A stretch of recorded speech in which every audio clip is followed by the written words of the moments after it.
পরমাণু বোমা তৈরির মতো ইউরেনিয়াম মজুত করবে না ইরান। তেহরান ওয়াশিংটন এমন চুক্তির আলোচনার মধ্যেই ইরানে যৌথভাবে হামলা চালিয়েছে ইসরায়েল ও যুক্তরাষ্ট্র।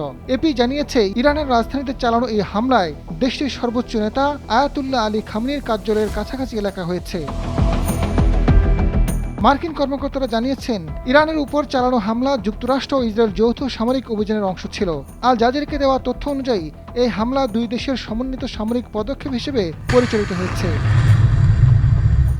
হামলা ইরানের রাজধানী তেহরানের কেন্দ্রস্থলে 3টি বিস্ফোরণের শব্দ শোনা গেছে বলে দেশটির গণমাধ্যম জানিয়েছে।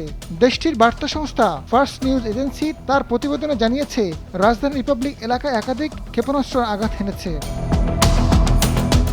পাল্টা হামলার আশঙ্কায় পুরো ইসরায়েল জুড়ে বিশেষ ও স্থায়ী জরুরি অবস্থা ঘোষণা করেছে। এমন পরিস্থিতিতে দেশের নিরাপত্তা নিশ্চিত করতে এবং সম্ভাব্য পাল্টা আক্রমণ মোকাবেলায় সর্বোচ্চ সতর্ক অবস্থানে রয়েছে ইসরায়েলের প্রতিরক্ষা বাহিনী। এই হামলার ক্ষয়ক্ষতি সম্পর্কে এখনও বিস্তারিত তথ্য পাওয়া যায়নি। ডেস্ক রিপোর্ট, সময়ের আলো।